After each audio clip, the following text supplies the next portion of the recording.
गणानां त्वा गणपतिगुं हवामहे कविं कवीनामुपमश्रवस्तमम् ज्येष्ठराजं ब्रह्मणस्पत आनः शृण्वन्नोतिभिः सीदसादनम् प्रणो देवी Saraswati वाजेभिर्वाजिनीवती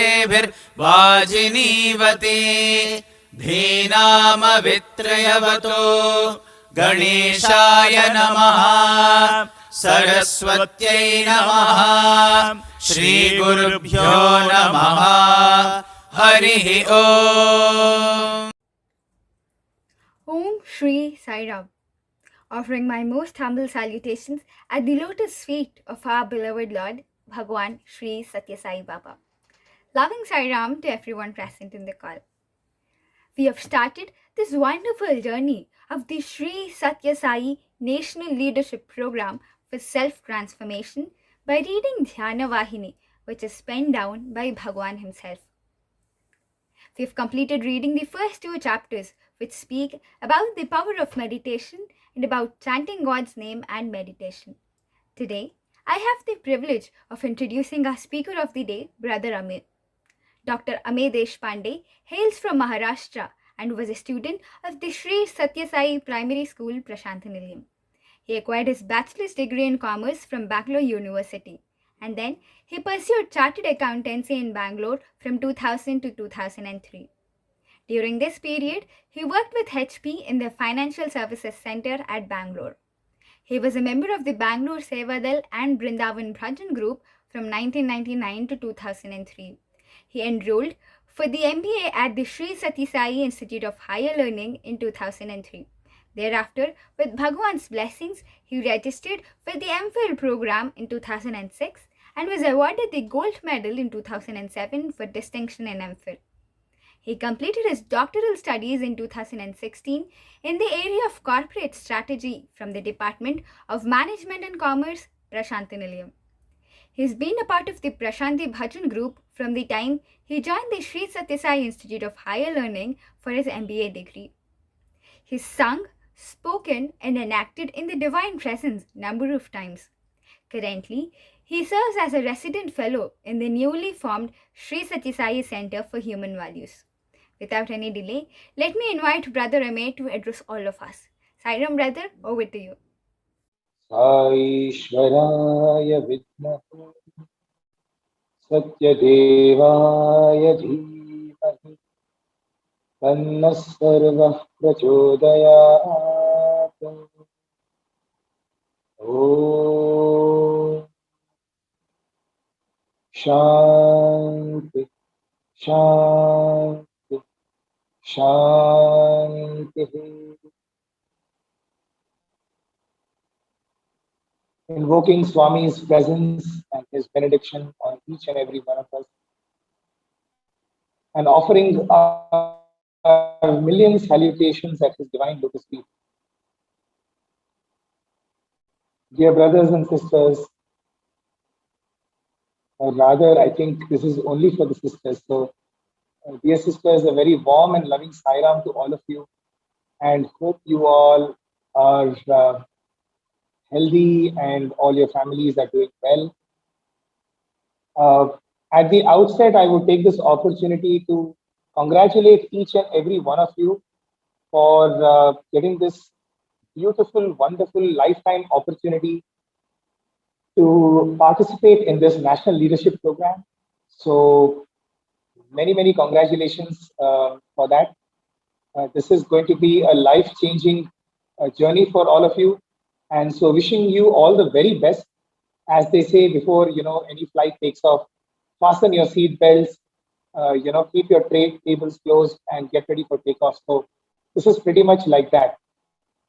So wishing you all the best, a lot of Godspeed, and also a tremendous year of sadhana, of focus, of teamwork, of dedication, of determination. So all of that, pray to Swami that he grants you all with, with all of those, and of course your own self-effort. So today, what we will do is we will very quickly. I will summarize the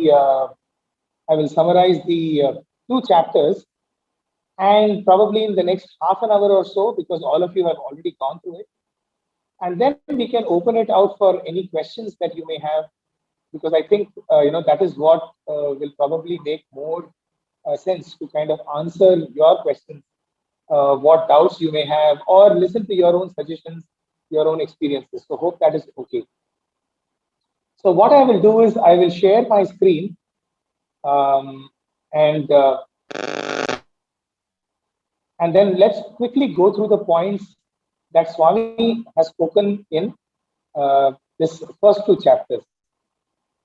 So let me just try and share my screen with all of you.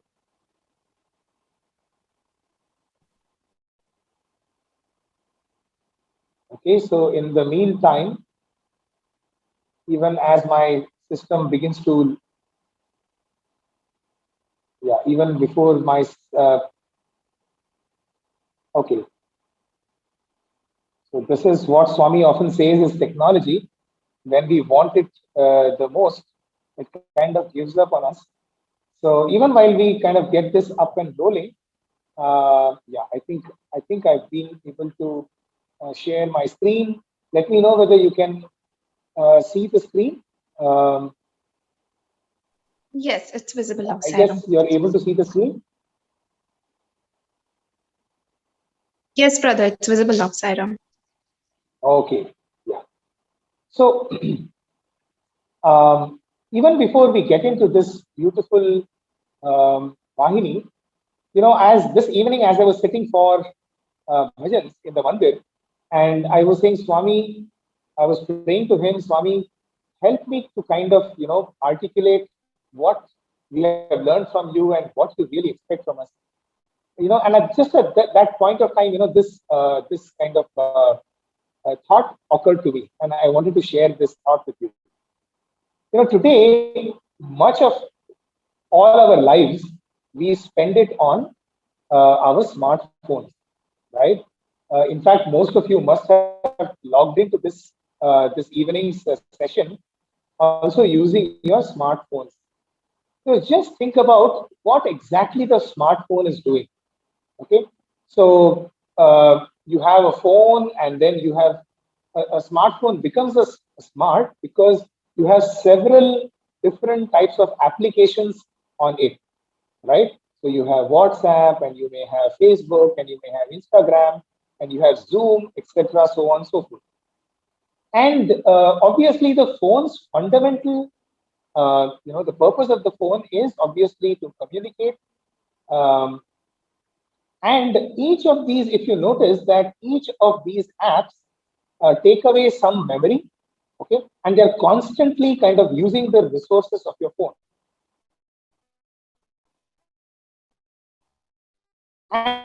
And obviously, we all know that whenever we you have lots and lots of notifications coming side by side, right? So on the top of your screen, you will be having something happening on Facebook. Somebody would have posted something, or somebody else would have liked something else, and you will get to know about it. Correct? Same thing with your Facebook or your Instagram or Twitter, so on and so forth. Now there comes a time where it starts to get too much, right? And so what do? So let us say you are on a call with someone, and some other notification comes. You see what happens, like usually, you just kind of just swipe it off and you remove notification. Or best even is that you actually go to the app and you shut down notifications. You say you don't want notifications because everybody and everything is sending you notifications, right? That is exactly what the process of dhyana is. The process of quietening our mind. So just like various things, what we don't want to disturb us. Now, Swami is telling us in the entire Dhyana Vahini that this is exactly what dhyana is supposed to do. Dhyana, if I can compare it, is like the notification settings. What dhyana is really doing, and the only thing that dhyana is doing is that it is helping us shut down notifications for all the apps that we don't want to disturb. Now, what happens is every time we sit for dhyana, we will go to our notification settings and we shut down each of the apps. And soon after our dhyana gets over, once again, we kind of switch on all the notifications. Now, what happens? If you notice that the moment we switch on the notifications, all the notifications which were kind of piled up come at one shot, right? So oftentimes, from a flight mode, you would have noticed when we move from a flight mode to a normal mode, or from a silent mode when we go to a normal mode, you'll start having like ting ting ting ting ting ting, all of that. Each of those notifications start to come, and that kind of pretty much jams the phone, right?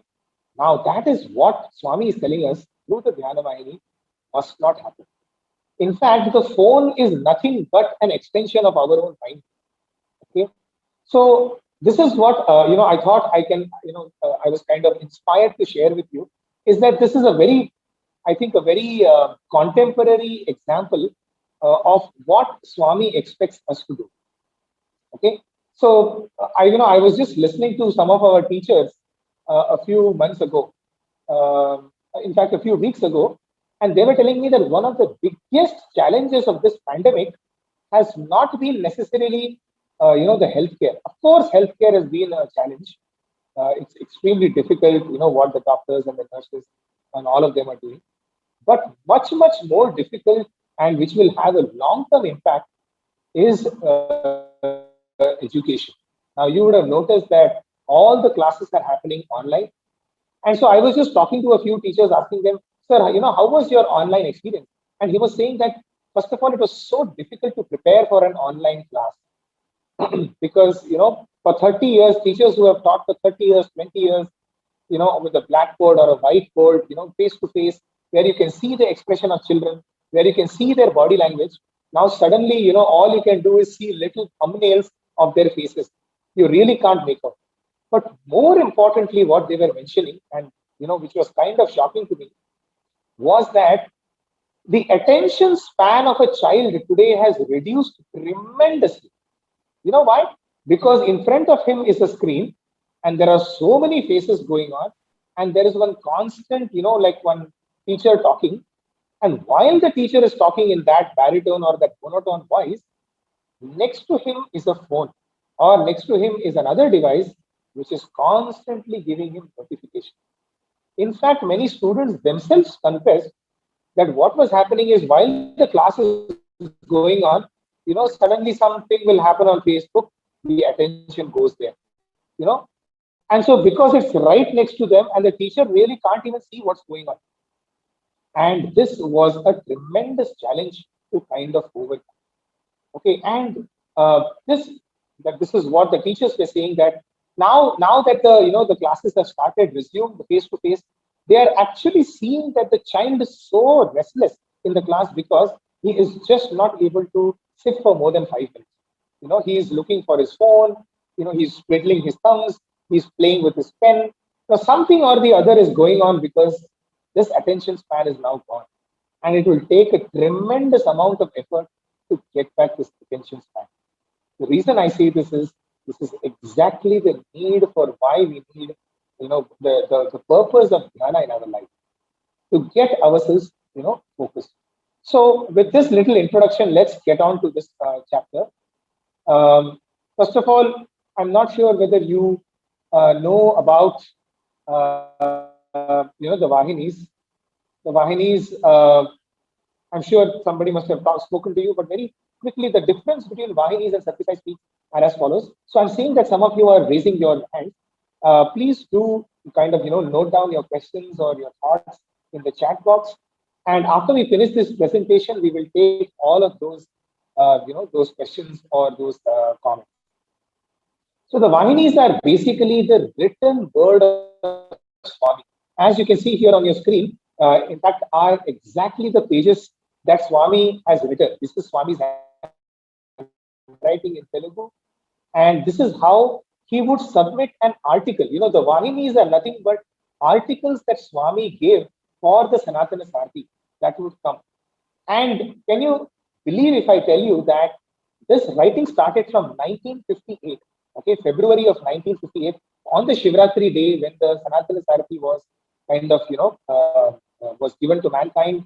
It was started, and every month for the next 26 years, Swami would give one or two articles for Sanatana Sarati. Can you imagine that? 26 long years, every month, one or two chapters for different Vahinis. The 15 Vahinis that he has written are all, kind of his own direct writings, and you can see those pages over there. So the Dhyana Vahini is the third in the series.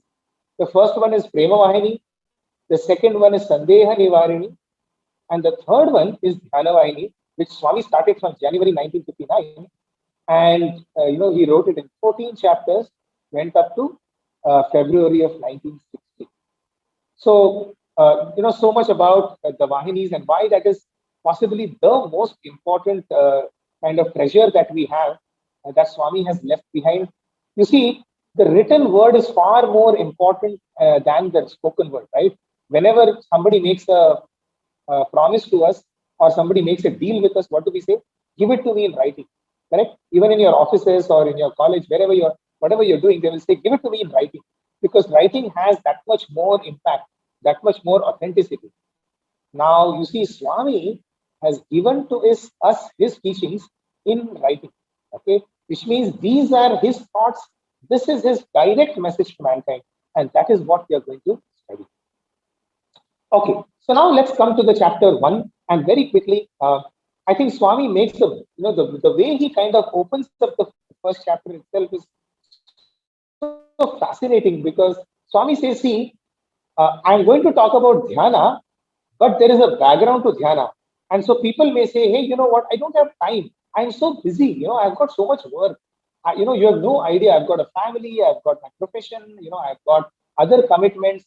What are you talking about dhyana? And that's exactly what Swami starts with in his first chapter. He says, nobody can escape from action. Action is absolutely a prerogative for any human, life. But these actions come into two categories. Now, this is very important, dear sisters, because please do listen to this part in case you have not paid attention, that all of the action that we do come into two categories. The first one is what Swami refers to as Vishaya Karmas, and the second one as Shreyo Karmas. Right? So what are the characteristics of Vishaya Karmas? Swami goes on to say, he says, actions which are based on the senses, that is, which are basically external, right? Whatever takes us outside of us, all of them are Vishaya Karmas.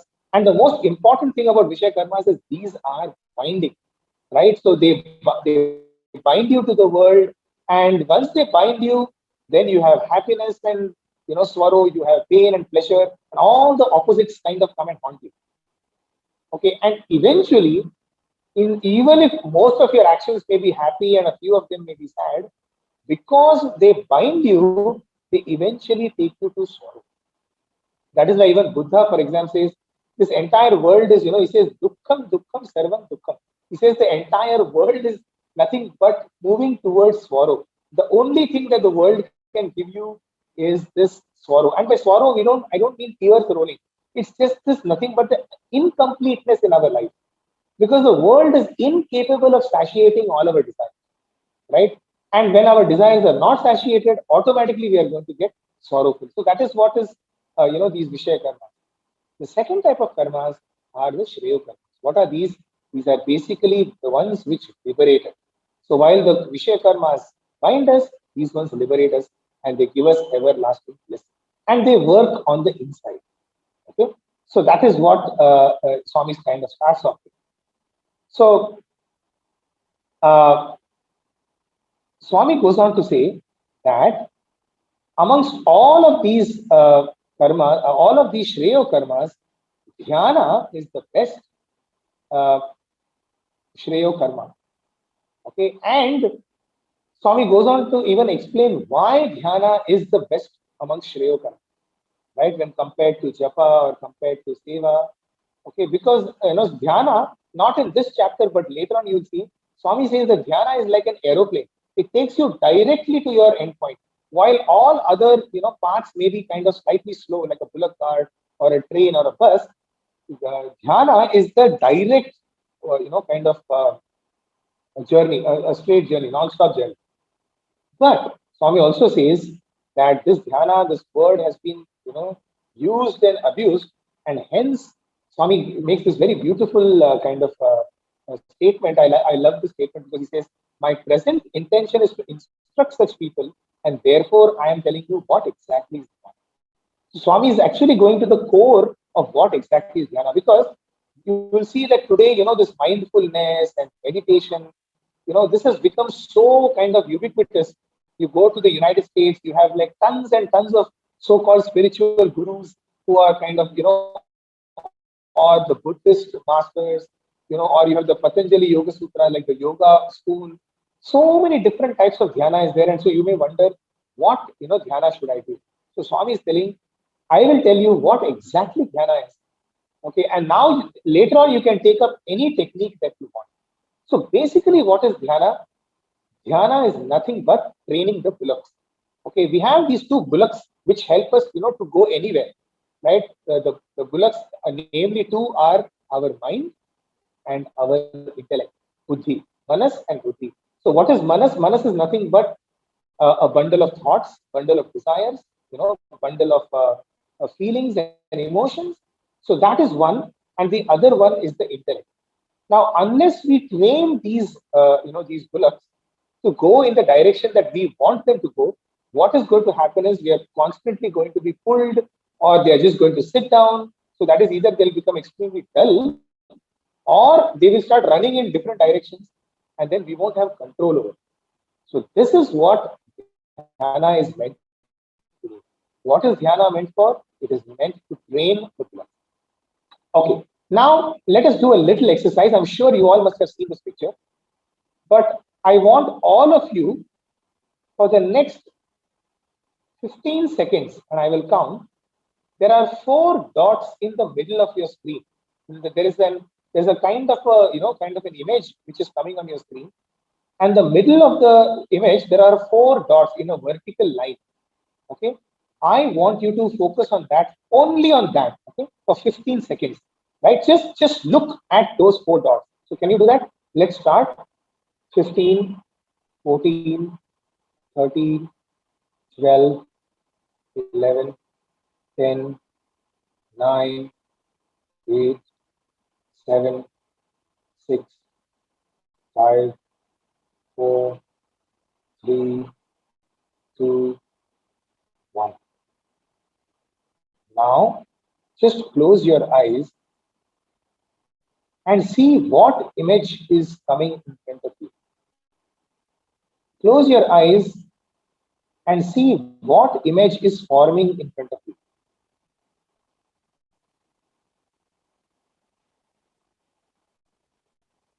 Can someone tell me what image they are getting? I could see Sairam. I could see Jesus Christ.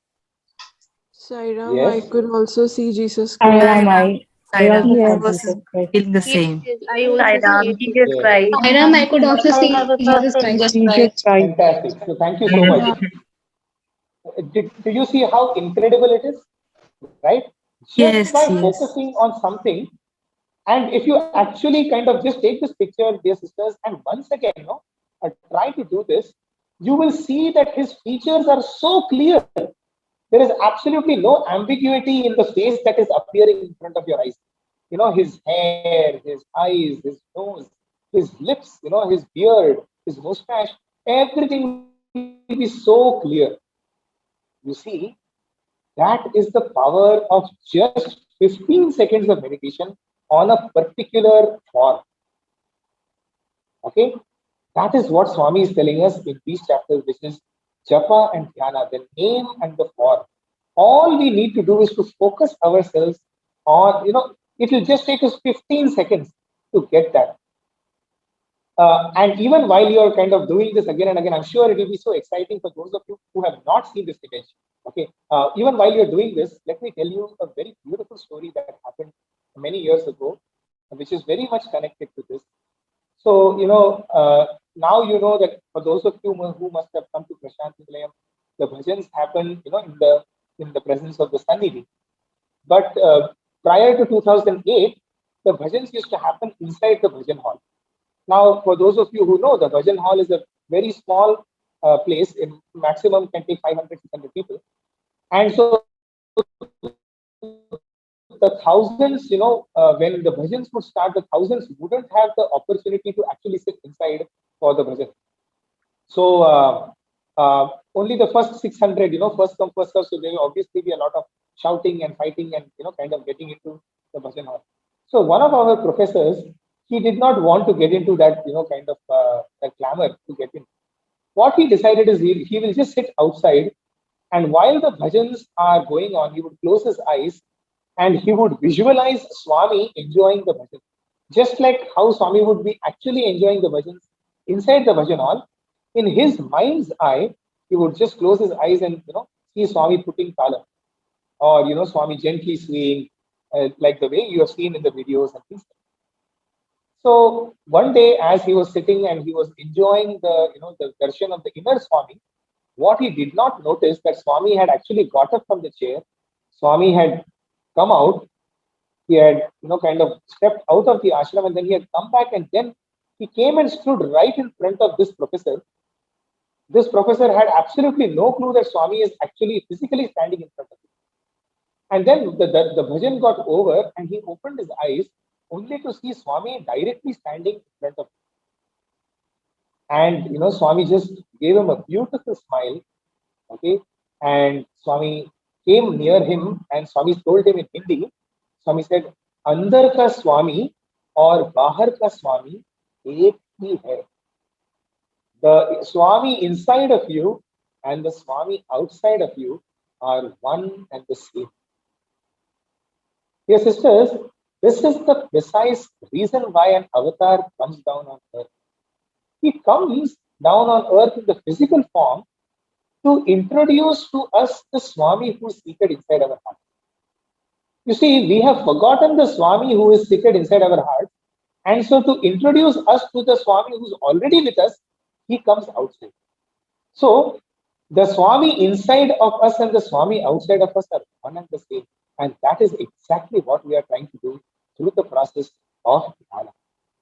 Okay. So what kind of dhyana should we do? Whatever dhyana you do, the purpose of the dhyana is to control the wayward mind and make it single-pointed. And then Swami gives these very three important words. I thought, these are very, very critical words when we take up dhyana. That one must have tremendous amount of enthusiasm, a lot of faith that maybe I may do something for 1 month and still I may not get immediate results. Have faith that it will happen, and take care of the way your mind, just be very focused on how the mind is behaving during such a time. So enthusiasm, that is, have constant, this kind of, a willingness to do that meditation. It should so happen that we should, it should be like a part of our routine, like just like how we love eating food, or how we maybe love exercising, or how we love maybe watching a favorite show of ours. Like that only meditation must become, when, let us say, when something very important is going to get released, let us say, some season of some very important show, the enthusiasm that is there to see the next show, to see the next episode, to see the next, like that we have to have enthusiasm about our meditation. So these three are very important words that you should keep in mind. Now, obviously, Swami talks about two kinds of focus. Somebody may say that, hey, when we go to work, we are kind of very focused on our work. Is that not meditation? Yes, that is also meditation, but that is outward meditation. That is Prakriti-based meditation. Swami is asking us to have an Vedanta-based meditation, which is the inward focus. So Swami at length talks about, what are the necessary things, for dhyana. You should have an elevated space. There should be a mat. A posture is very important. Okay, and so if you have any questions on this, please do raise it, and we can actually talk about this. I don't want to go too much into it. And then obviously, the japa and the control of mental wandering. Okay, so let's move ahead. And the timings, obviously, Swami says that we should try and wake up at 4 a.m. and try to do this. And so we can discuss this if you have any questions regarding it. Now let's move on. So that's the end of the first chapter. Swami, in fact, talks about the timing in the end of the first chapter. Now let's move on to the second chapter. In this, though, this three types of meditation comes a little later. I thought that probably we should spend a little time thinking about this as to why are we doing meditation. Now this is very, very critical. See, if you think that meditation is a way for me to get something in this world, Swami refers to that as a tamasic meditation. That is, if you say that, oh, because of meditation, my stress will come down. Okay. Yes, it's probably a meditation, but it is not the right purpose for meditation. So stress busting is one of the byproducts of meditation. It is not the purpose of meditation. The purpose of meditation is to calm the mind, to still the mind. And by stilling the mind, yes, everything will, your breathing will become normal, because of which the stress will come down, because of which, hypertension will come down. So it has a lot of these byproducts. But the fundamental purpose is calming the mind, purifying the mind, right? So Swami refers to three types of meditation. You must have seen that: the tamasic meditation, Rajasic meditation, and Sattvic meditation. If you have any questions on this, you can ask it and we can go into it. Okay. So remember one thing, that both the things that we do, japa and dhyana, are not for getting something in the world. See, understand one thing. When we say that, I believe in God, I believe in Swami because Swami did this for me. That is, he gave me a good job, or he gave me a good husband, or he gave me a good family, etc., etc. If you think about it, now what we are really doing is we are using God to get the world, which means God is becoming the Sathya, God is becoming the instrument, and the goal is the world. What we need to do is exactly the opposite. Okay, what we have to do is we need the world. Through the world we have to achieve God. So God is the sadhan, or He is the goal, and the world is the instrument. So therefore, Swami is saying that if you do japa and dhyana to get something in the world, that is a tamasic way of doing it. You probably may get it, but that's all will be the benefit of it. Okay, that's not the purpose of dhyana. Swami very beautifully talks about, he compares, the housefly versus the bee. I thought that was a very interesting, our mind is like the housefly. Okay, it just goes and it sits on all sorts of things. So probably Hello, right now in this session, it may be sitting on Swami, it is sitting on आवाज आ Bhagawan. रही है? This session gets over, you go back, some important show may be there, so you sit on that show. So it's like the housefly is like the mind is like a housefly which sits on everything. Wherever it gets, it has no discrimination. Okay, it is. Whereas what Swami is telling us is that our mind must become like the honeybee, which goes only where there is nectar. It doesn't. It's not interested in anything else. It only goes where there is nectar, right? So that is how we have to train the mind to, to go to where the nectar is. Once again, Swami gives the beautiful example of the bicycle. Swami says that when you're studying the bicycle, when you're learning the bicycle, what you need to do is go to an open space, go to a plain kind of a surroundings, and practice there.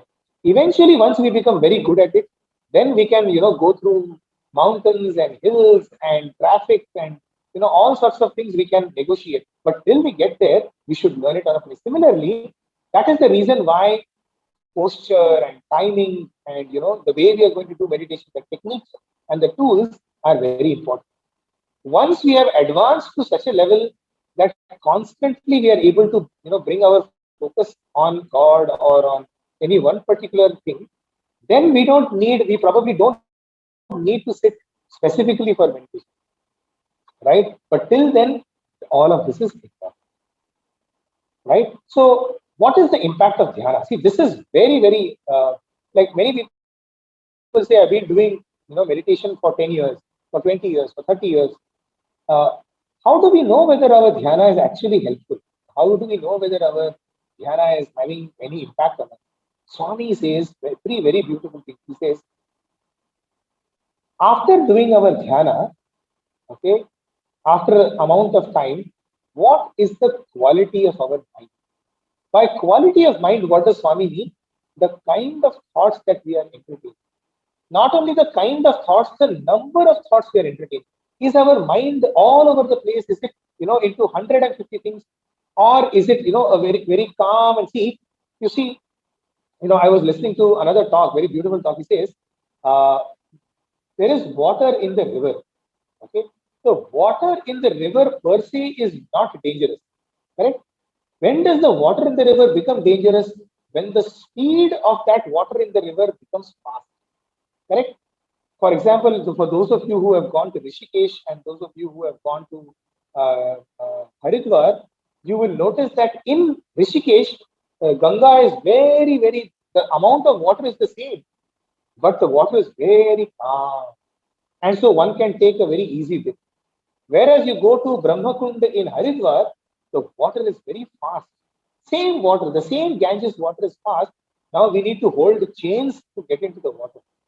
Same thing with our mind, right? The quality of mind, what Swami is telling us is, what is the speed of your mind? Is it slow and calm, or is it full of thoughts? Because it is the speed of the mind which is actually, troublesome for us.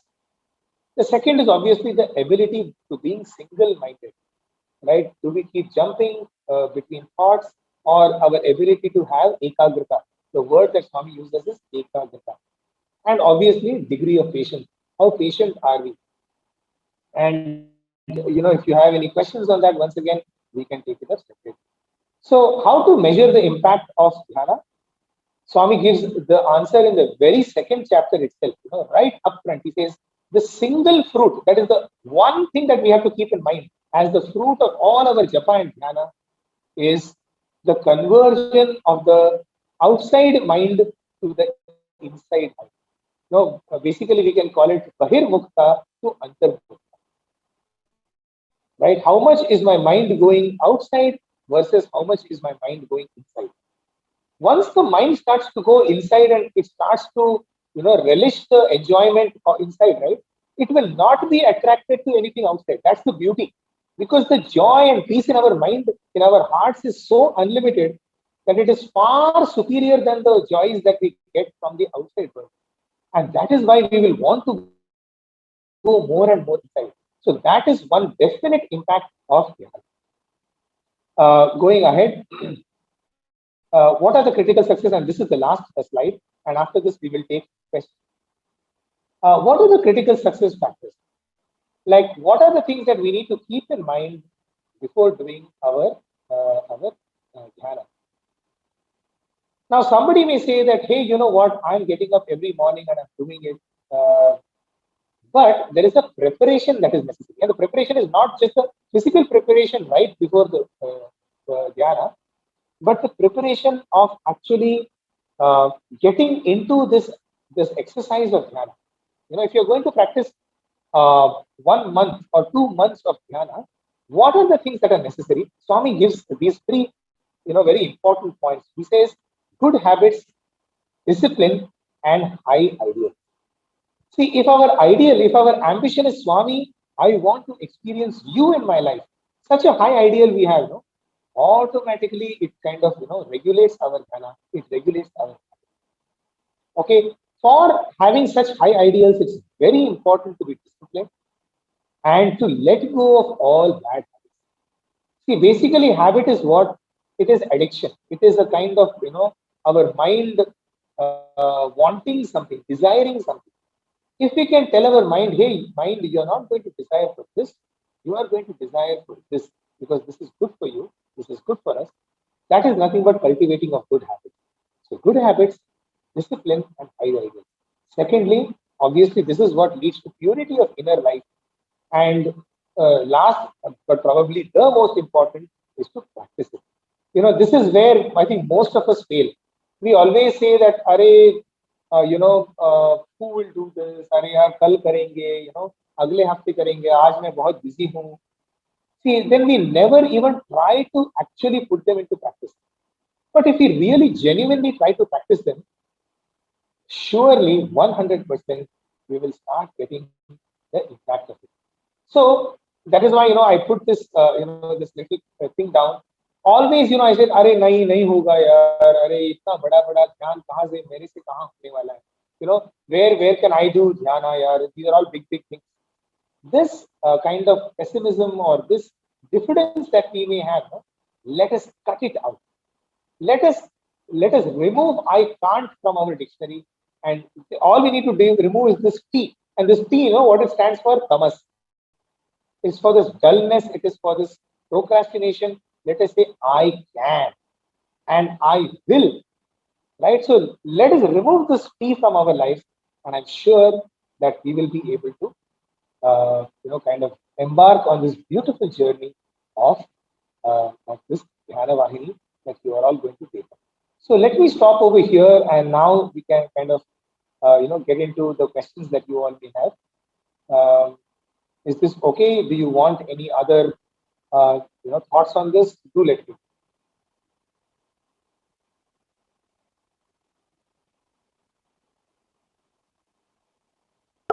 Sairam sisters, you can now just ask questions from the other. You can just drop your questions on the chat box as well. Yeah, so I'm opening the chat box as well. In case you have any questions, you can put in the chat over there. Else, you can. I think the moderator can help kind of organize this. Whose question are we going to take first? So I had seen that there were some hands which were raised. You can go ahead and ask your question.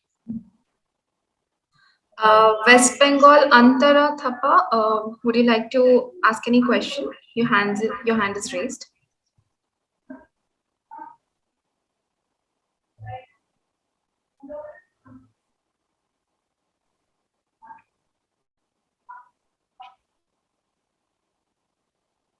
Okay, CMNLP 22F08, you can just ask your question.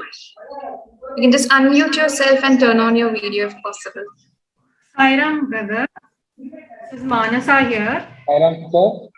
I would good like name, to. Please? Sorry? Your good name? I didn't get your name. Manasa. Yes, okay, go ahead. I had a difficult, I had a problem where when I used to read the Parayan, when I used to do the Parayan, and then when I have to come for the quiz, it's, the words like sense, manas, buddhi, it's all mixed together, and it's very difficult to differentiate from it and answer the quiz. How do we take this about? Oh, okay. So that's a very important question. It's a technical question. So basically, let me just give you what the direct answer to this is. When Swami talks about manas, for that matter, in all of the scriptures, you see our ancestors, our sages, and our rishis, and our Bhagawan, they have such a clear understanding of how the human body works, the human body and mind. So when they said that the manas is made up of 4 parts, okay, what are these 4 parts? These are nothing. They are not actually they're not physical parts. They are just different functions of the same mind. Okay, so what are they? We have 4, which is manas, buddhi, chitta, and ahankara. Okay, so very quickly, let's understand what each of this is. When we talk about manas, okay, and all these 4 together are referred to as antahkarana. See, karana means instrument, antah means inner instrument. So our outer instruments are all the 5 jnanendriyas and the 5 karmendriyas. Okay, so the 5 jnanendriyas are all the senses of knowledge that we will take, like eyes and ears and nose and tongue and skin. Okay, the 5 karmendriyas are the ones with which we do action. So our hands, our legs, our tongue, right? So these are all the senses of actions. Now, while this is the hardware, what is the software behind? The software behind all of these senses are the antahkarana, right? So when we refer to manas, sometimes it will be referred to as mind, sometimes as intellect, So basically what it is 4 functions. The first function is obviously the manas. Manas means bundle of thoughts, bundle of desires, emotions, feelings. All of that is categorized as manas. Consider it like basically like a bank balance where all whatever you're earning, your interest, your salary, whatever else other income you are getting, all of that goes into that. And so that is a bundle of desires or thoughts. Okay, so that is the manas part of it. Then the second is the buddhi. The buddhi is the intellect part. That is this right for me or is this wrong for me? The discriminative ability, our ability to discern good from bad, right from wrong, right? That is also one more function of the mind, which is referred to as buddhi, right? Okay. The third part of it is chitta. Chitta is awareness. Okay. So awareness means what? Uh, think about it as this way. When you're saying that I am thinking about this, which means every thought of yours, every feeling of yours, every emotion of yours is aware, isn't it? You are aware of it, isn't it? For example, when I say I'm very angry, just think about what is happening. We are aware of our anger. When we say I am depressed here, or I am very frustrated here, when we say what is happening is I am aware of my frustration, right? So that is chit. Here we are referring to chitta. Chitta is the one level ahead of that. That is memories. All our past memories, sometimes even our past birth memories, all of that is part of chitta. So current thoughts is manas, intellect is buddhi, and then the third function is chitta, which is our memories and our awareness. And the fourth part is ahankara. Ahankara it is simply that function of the mind which kind of tells that, hey, this is me, right? When they say, for example, hey, who said that? You say, I said it, right? Who is that I? It is the mind telling that, hey, all of these thoughts are my thoughts. So it is appropriating all of those thoughts to myself. That is ahankara. Okay, so this is not necessarily the negative, it is not pride. It is simply my identification of myself with that particular thought, with that memory, right? Or with that intellect. So these are the four parts of the mind. So that's the direct answer for your question. That is, how do I understand what are all each of them? Now, in case the larger answer to your question will be that do Google it. In case you're not able to understand any specific, technical terms, simply Google it. Either Google it using Swamis. So simply say, let's say you're not understanding what is Buddhi, so say Buddhi and Sathya Sai Baba or Sri Sathya Sai. And so whatever Swami has spoken on Buddhi will come up. Or you can read any other scriptures to understand what is this concept of Buddhi, what is this concept of senses, etc. So that would be the larger answer. Like this, you can look at any other topic that you think you're not able to understand. Right? So that is clear? Yes, it's. I think you put it across in detail to me. Thank you so much for that, brother. My question is closed. Okay.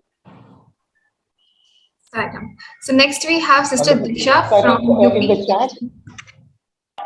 Okay. Yes. Sister Disha, you can just unmute. Yes. I think. Sai Ram, my voice is audible. Sairam, sister. Sir, my question is this: that Yes. according Yes. to you, which thing is better, jap or dhyana? Oh no, there's nothing like this or that. Japa must lead to dhyana. Japa is the first step to dhyana. See what basically japa does, no? Is japa preparing us for dhyana. Japa is the physical chanting of that. For example, let's say my favorite is Gayatri. I love Gayatri, right? So it's a physical japa, right? Now slowly, once this japa kind of the physical part of it ends, and mentally it continues. Okay, in my mind, it is constantly happening. In my mind, it's constantly Om Guru Goswami is going on. That is nothing but dhyana. So japa is the first part of dhyana. Because our mind, directly to give it something very abstract, directly telling it to focus on something abstract, we give it a name. Are bhai, Don't think about that. Just use Om Shri Sai Ram, Om Shri Sai Ram, Om Shri Sai Ram. You keep doing this, automatically the mind starts to Om Shri Sai Ram. Then we don't have to even chant it, right? So Japa is the starting point for this. So there are Thank some you. few Sai questions. Ram. Okay, wonderful. So there are some few questions in the chat box. It says, can you please elaborate more about the difference between tamasic and rajasic meditation? In fact, we should not be elaborating too much because those are the ones we should avoid, right? Both of them, Swami is expecting us to avoid. Very simply, tamasic meditation is that meditation which is done with a specific goal in mind. Okay, for example, if I, if I chant your name, I will get good marks. Or if I chant your name, I will get a promotion. Or, so basically, or doing japa or dhyana with a specific intention in mind. Let let my health improve. That Swami is telling us is a very, very focused and what should I say, not even focused, it's a very targeted kind of, dhyana which we are doing. Means we are not doing dhyana for dhyana's sake. Our constantly we are seeing, is this goal being reached? That is tamasic. Rajasic is as we are doing meditation, in the beginning we do it with lot of enthusiasm, okay, and then 1 day, 5 days, 1 week, 10 days get over, and I see that nothing much is happening. And so I start losing my interest in. Okay, I lose the enthusiasm because I'm not getting what I'm expecting. Okay, so it may not be a specific thing, it can be even something like, I'm not getting any peace of mind. So that's why Swami is telling patience. Okay, all of this lack of the disturbance of your mind has happened over years. Don't expect that within 1 or 2 days or 1 week all your mind is going to get wiped out and you're going to be absolutely calm. So have patience. That patience is sattvic meditation. So doing meditation for its own sake without any fruit is basically the difference between sattvic meditation and tamasic and. So hope that is clear. The second, then the other question is, I'm trying to do meditation daily, but many disturbances are running in my mind. How to stop these obstacles? Yes, so this is pretty much the crux of all meditation. Okay, so for this, can we all do an exercise? Okay, so what I will request you to do is, I will give you only one instruction. Okay, just keep listening to my whatever I'm saying. So let us begin. This is not a very long. This is not a very long exercise, but you will see the impact of the meditation right now. Okay, so let's all begin. All of you close your eyes. Just close your eyes and relax your entire body. So relax your forehead, relax your cheeks, relax your shoulder, relax your hand. Just let go of the tension in your legs.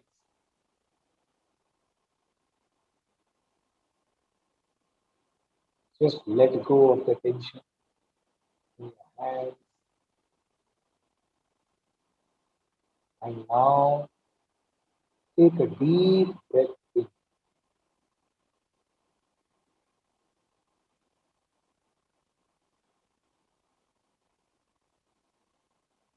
and let the breath out. Slow.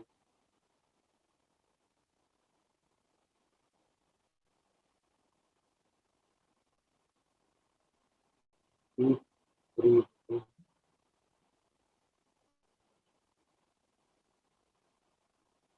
breathe out. Slow.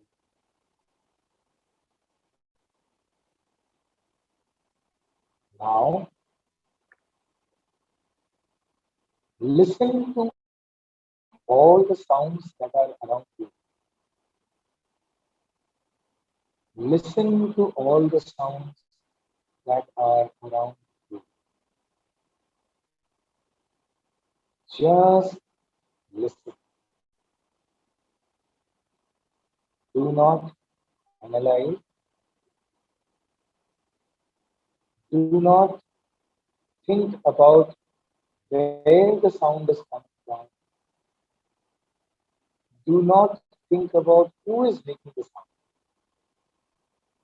Just listen to the sound very attentively. If there is a fan running in your room, listen to the rotation of the blades of the fan.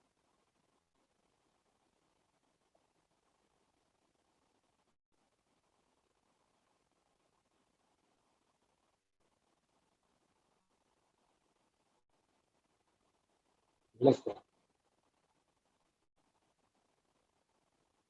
Listen to any other sound that is coming. Just listen.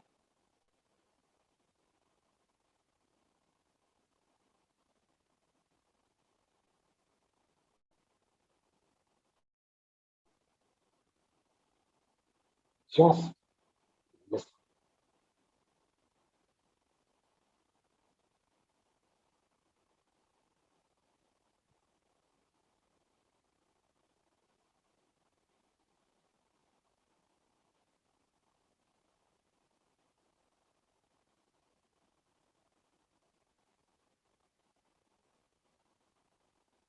Gently open your eyes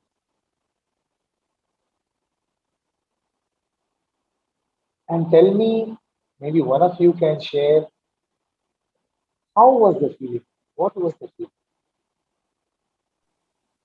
feeling? Peaceful. It was very Calm. peaceful. Yes. Very Was calm there and peaceful. any thought in your mind? We didn't get distracted by the sounds. Ah, yes. You see, we can decide whether a particular sound or a particular thought is distracting us or not. If we just allow, if we just like a movie, if we look at our own thoughts and let the thought pass, the thought will come, it will stay for some time. It's like a movie, it will go off. What our problem is that once the thought comes, we get associated, we identify ourselves with that thought, and then we start running along with that thought. Wherever the thought is going, so we keep doing, analysis. If this happens, then what will happen? If that happens, then what will happen? Right? All of this analysis, all we need to do is to simply, is to simply listen to the thought or simply watch the thoughts. That's why Swami says, watch your words, watch your actions, watch your thoughts. Right? So this is one way by which you can stop running. Right? You don't run behind the thoughts. You simply let the thoughts go. The mind will do its own work. There will be thoughts, it will come, it will go. They are like passing clouds. Swami would often say, they're just like passing clouds. They will come, they will stay for some time, they will go. But they're all coming in your awareness, and you are that awareness. That is why you are such chit.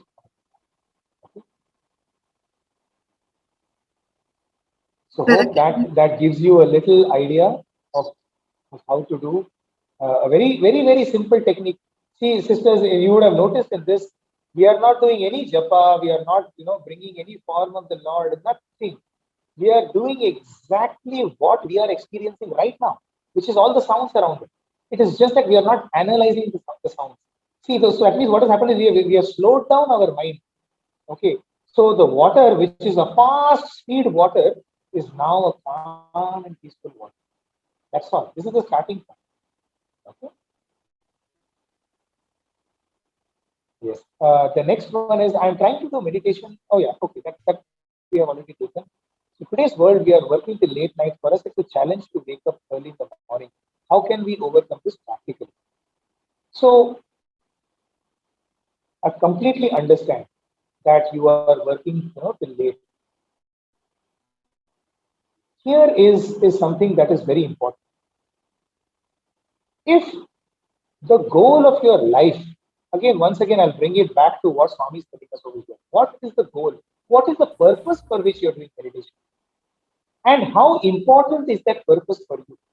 See, if you feel that, अरे यार स्वामी बोलते हैं तो मैं करूंगा because Swami is telling, then it will never be in our priority. Because we will say, हाँ स्वामी मैं बाद में करूंगा, I'll do it later. No, Swami, I have many years ahead of me. But if I feel that this is the most important thing in my life, then everything else becomes secondary and this becomes primary. See, for us, no, this is exactly what I was saying, that we are using God to get the world. And therefore, the world is always a priority because that is what we want.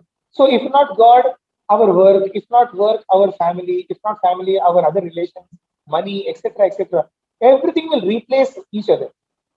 Whereas if our goal is God, and I am working so that I can get God, then I will be able to find time for it. And then that becomes priority. See, understand one thing. If let us say, let me take my own example. Let's say my mother is in hospital. I have to tend to her. Okay, so let us just take for example. Whatever time I go to bed, I know that at 5 o'clock I'm supposed to be in hospital. I will get up. Listen, yes or no? Right? Why? Because that is priority. That is my number one importance. That is more important. I may even take leave from my work and I will go see her. Why? Because that is important. It must become like that. So that would be my first response to you, is that all of us can give this excuse to ourselves that we work late till night and therefore we can't get up in the morning. However, if it is a priority, we will wake up. Now, having kind of taken such a strong stance on it, let me also kind of loosen it a little bit by simply telling you this, that if you are, let us say, waking up at 7 o'clock in the morning because you worked late, or you're waking up at 9, can you wake up at 8:45? Or if you're waking up at 7 o'clock, can you get up at 6:45, 15 minutes before? I'll give you my own example. So I have always wanted to wake up very early, right? I said, Swami, I'm not able to wake up before 5:30. So in fact, 5:45, 5:30, I used to wake up, and then by the time I sit for Omkaram, brushing and all of that, it used to become 5:40, 5:40. So I simply decided that I will put my alarm 2 minutes before. Instead of 5:30, I will make it 5:28. So what I'm doing is, now I am telling my mind, 2 minutes only, yaar. It's not like, you have to get up half an hour early or 1 hour early. So the mind is also cool. So, what used to happen is, if I was sleeping at 12 o'clock, now I started sleeping at 11:15 because, I have to get up those 2 minutes early. So 10 minutes, of my entertainment or at whatever I was doing at night, I could wrap up. So, that is how it was. That is how I started. This 2 minutes every 15 days, every 1 month, I would keep taking this 2 minutes early and early and early. Today I have reached a point where I'm able to wake up at 4:50. Okay, my alarm is set at 4:50, and so I'm able to sit at 5 o'clock without really straining myself, because slowly but surely I've molded the mind. And I'm just giving you this not as a very big achievement, because Swami is telling us you have to get up at 4. So that is the ultimate goal of where you reach. But Swami is such a compassionate Lord.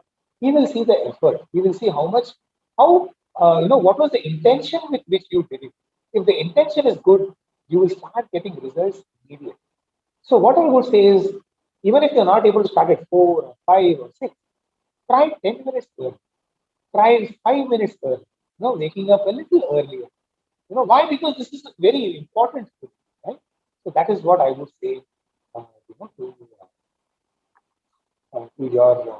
that question.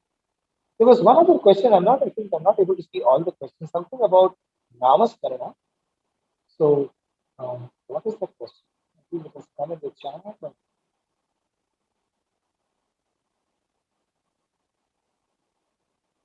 Maybe the person who has asked it can just directly ask that question.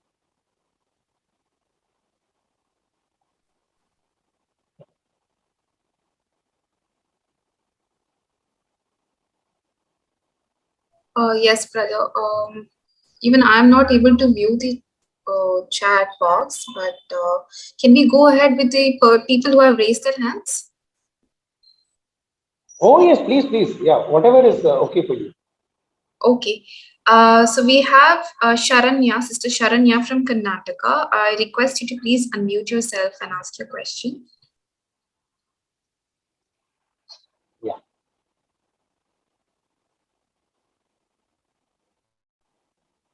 Sister Sharanya, you there?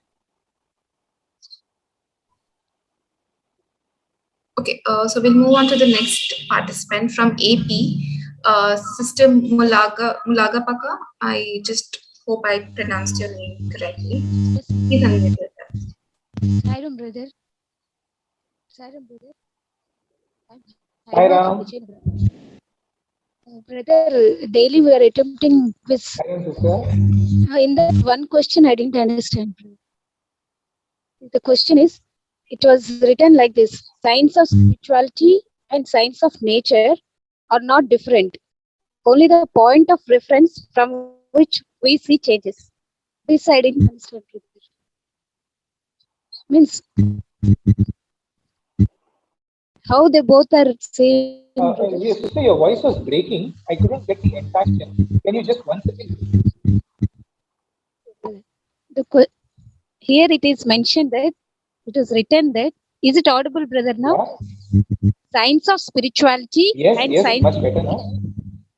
science of spirituality and science of nature are not different. Only the point of reference from which we see changes.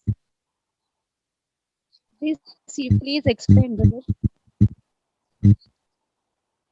Yes. So this is exactly what Swami was referring to as the Antarmukta and Bahirmukta.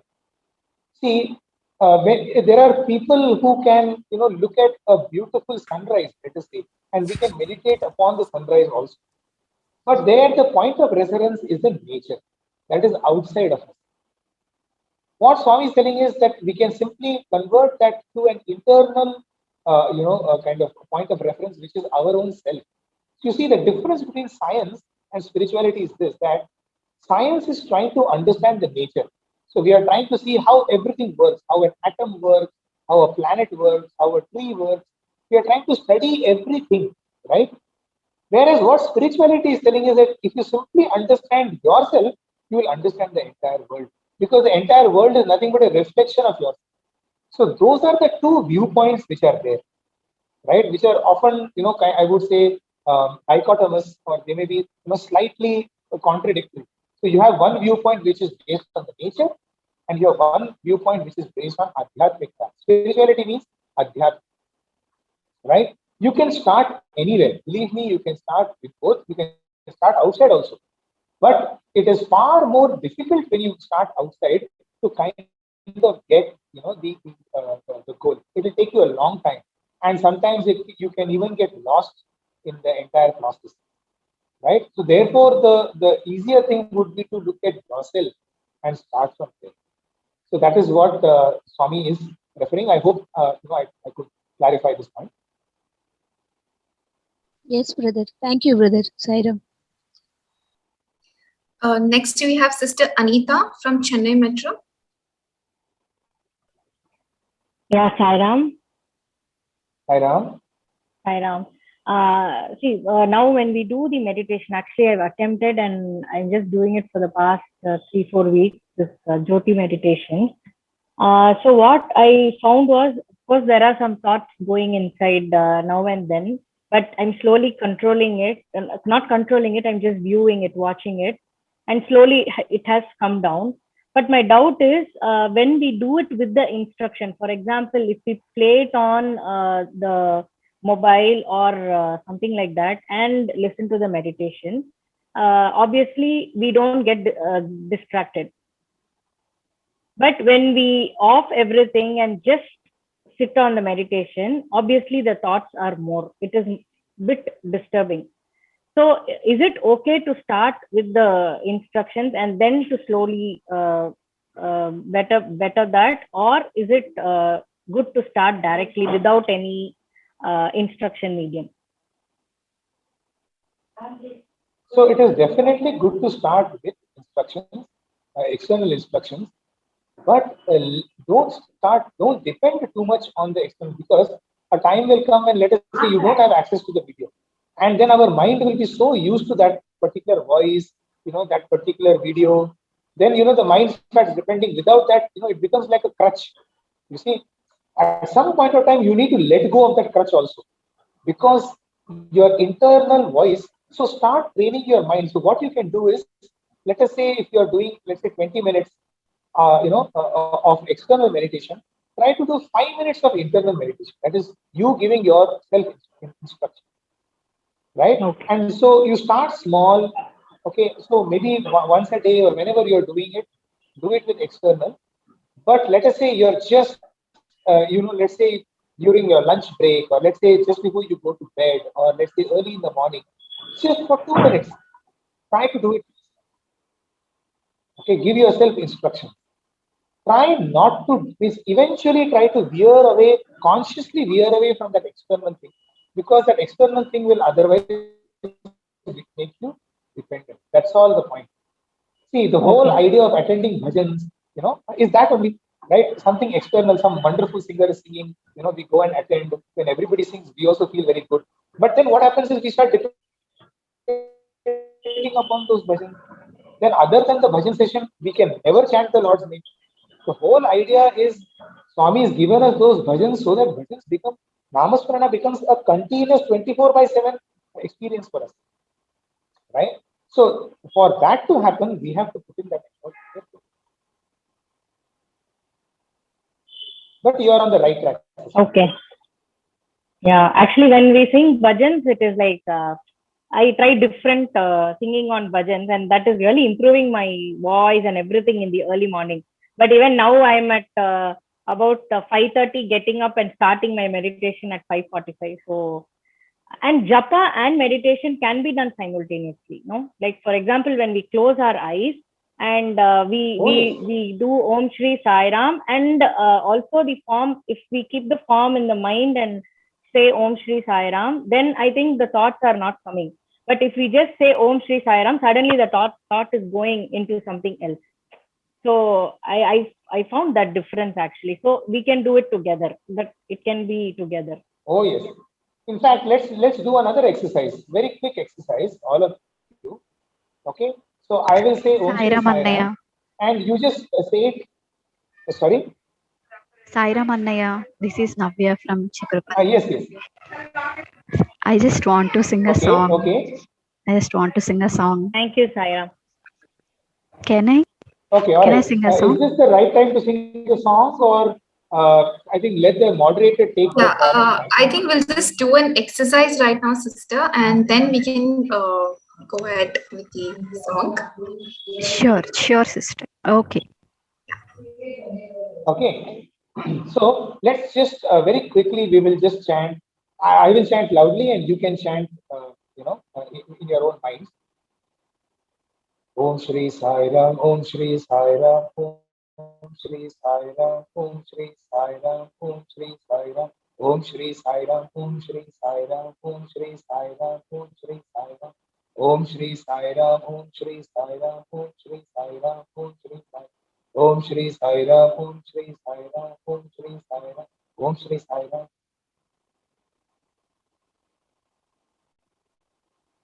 So this is one type of chanting. Now let's go on to another type of chanting. Chant it slowly. We will chant it slowly, but try to focus on the silence between the chants. Okay. See what is happening in the silence between the chants. Try to focus on the silence. Oh.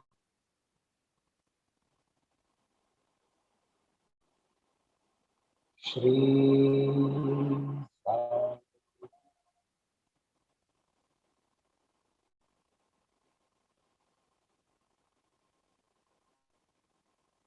Oh.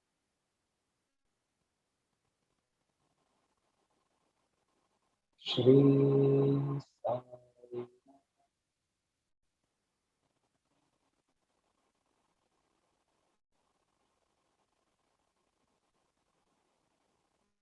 Oh. Shri Sai Ram.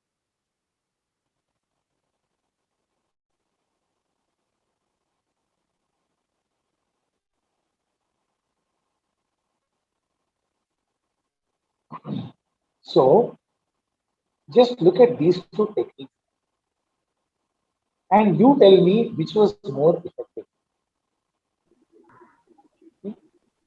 Just uh, anybody, any one of you can, whatever Slow your one. thoughts are. The second one was more good. The one The where, second one was more where we have Slow given one. the gap. Slow one. Second one, Sairam. What? Correct. second So one, what Sairam. happened here?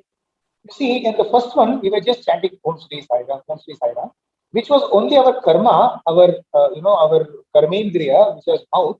It's doing, it's like a mechanical, like a machine. It's doing.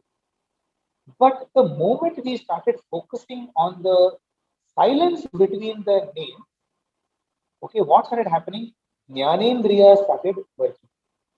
Our ability to, the knowledge, what is happening in that silence. Our focus was going on the silence. Okay, so where karmendriya and jnanendriya are in alignment, that is where we start. Our mind becomes in alignment. We are able to do that. Okay, so this is another, like small techniques, whichever you like, whichever kind of appeals to you, whichever you resonate with, do take it. So there's one question. Let's move on to the next question. We have Sister Adishri. Requested to please unmute yourself. Sairam, I am Adishri Ganeshwara from Maharashtra. Please excuse me if I don't know the spiritual references for the questions I'm going to ask. What, according to you, is manifesting? Like I have two questions, and the first question is related with the second one. What, according to you, is manifesting? Is it dhyana or just our desires or anything that we want to manifest? And should we constantly worry about our future and just discard the things which we are not sure of will be good for our future, or just try to live our today and make the best of today? And is manifesting and meditating relative? Okay. Like how to get that assurance and surety in our life? How to get that assurances and sureties? Right.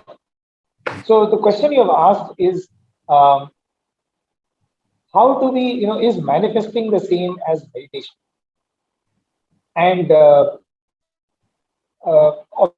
obviously, the most important question: how do we get certainty in life? The whole idea of life is that it is uncertain. That is why Swami would often say, "Love my uncertainty." He never said, "Love my certainty," because we all love certainty. Our problem is that we don't like uncertainty. We want everything to happen the way we have expected it to happen. But the world does not work like that. Now, when the world does not work like that, we have an option. Either we are at constant conflict with the world for why it is not behaving the way I want it to work, or number two is to start accepting that, accepting that uncertainty. Right? The moment we accept that uncertainty, it gives a kind of equilibrium to our life. You see, that is why the greatest, some of the greatest people are the soldiers who are fighting on the battlefield. Imagine how uncertain their life is. You don't know which day you are going to see, when you are going to, die, when you are going to live. Such amount of uncertainty is there. You see how mature they become. You look at the lives of, let us say, sportsmen. One day you are at the peak of your game and the whole world is praising you. A few matches later, you are kind of feeling the whole world dumps you. You have no idea how to overcome it, right? So we have to embrace the uncertainty, of this entire world. So regarding your own thoughts, regarding the manifesting question that you asked, if I can put it this way, that give up. Okay, that what you are choosing the most, what you want the most from this world, try to give up that. Say that, Swami, I am offering this thought at your lotus feet. You know what is best for you. Okay, and you will get it. This is my personal experience. This is the experience of everyone. That which we want the most, okay, try to give up that, try to surrender that only to Swami. And after Yes, that, Sairam. we should not think about it, because now it is Swami's problem.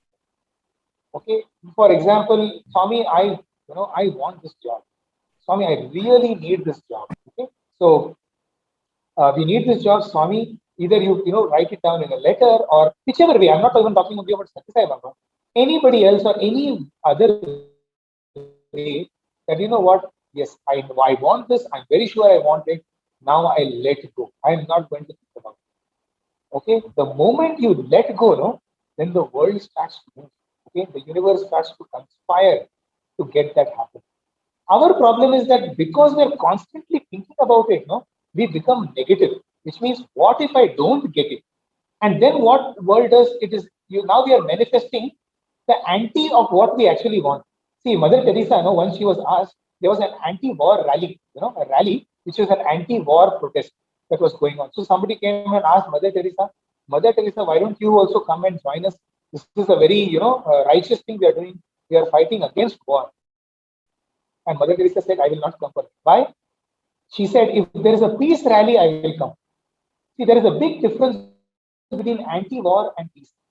Okay, peace is anti-war is not peace, because anti-war is another kind of protest. Okay, it is another kind of war. It's another kind of battle. So we have to be very clear about what are we trying to manifest. Are we manifesting what we actually want, or are we manifesting the fear of what if I do not get what I want? That must be very, very clear. Once we are clear about that, then it kind of that itself is kind of meditation. So that would be my kind of a short answer to your question. Thank you, Sairam. It was very helpful. Okay. Thank So you. I think we are approaching 8:25. Another 5 minutes, Yes. maybe another question or two questions. I think we'll take up another question. I request Gayatri from Karnataka to unmute herself. Thank you so much, Vindhya sister. Like I'm truly privileged that I'm able to uh, ask my question. Sairam, my brother, it was an amazing session, and I have Sairam. just And regarding the previous question which you just said, like how meditation in itself tries to achieve something, so that is exactly my question. So we spoke about tamasic, rajasic, and sattvic. So rajasic. So please correct me if my understanding is wrong. So we meditate to have a better life, to have a better discipline in everything, and just peace of mind, and to feel closer to Swami. Or in general, there are many purposes of meditation.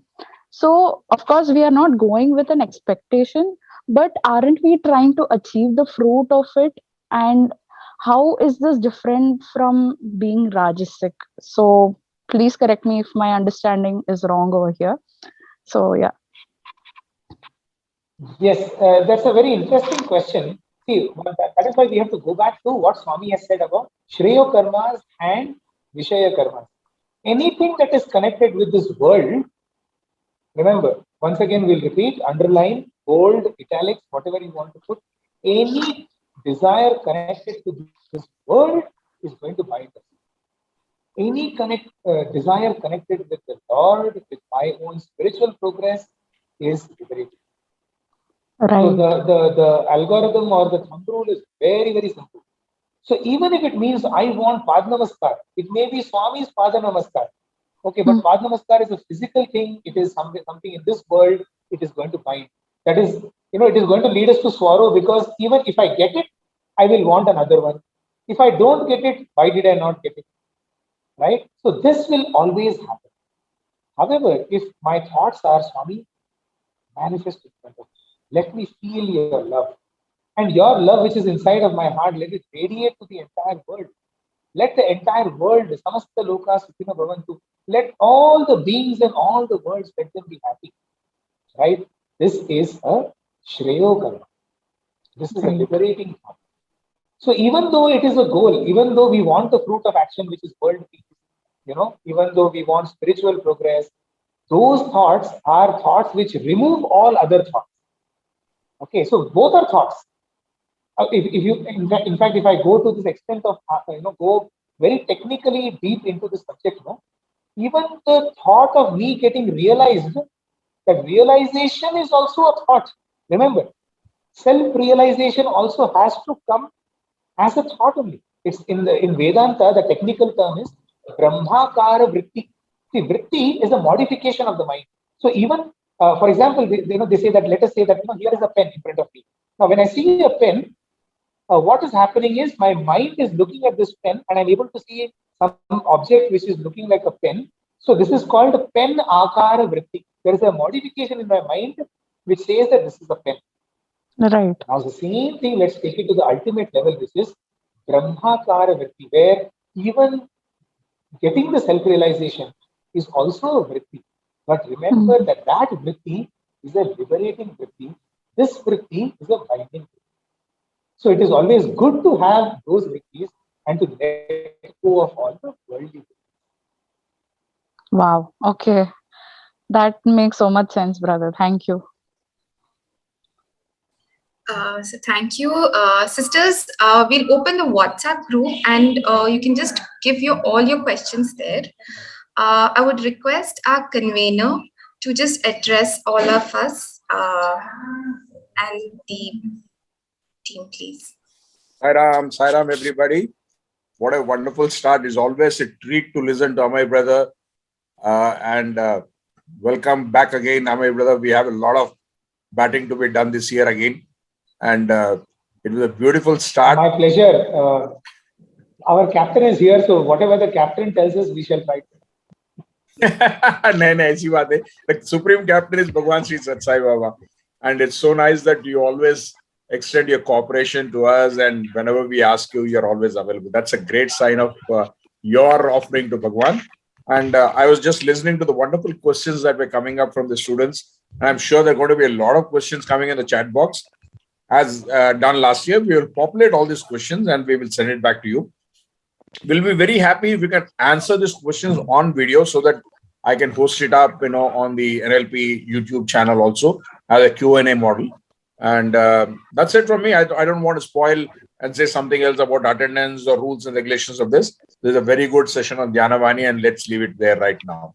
Thank you, Vidya. That was a good batting opening there. You started your innings as a compere today, and well done.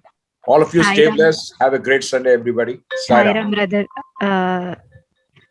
Sairam brother. Sairam. As I previously told, can I sing a song? Can I? This is Navya from Chipurpalli. How long is the song? It might take 2 to 3 minutes. Absolutely, go ahead. I don't want to discourage you. Go ahead. And we have Amey, one of the best singers also there. Let him also listen to you. Thank you so much. Thank you. Jaya Jagadisha Hare, Jaya Govinda Hare, Jaya Jagadisha Hare, Jaya Govinda Hare, Nityananda Brahmananda, Jaya Gopala Hare,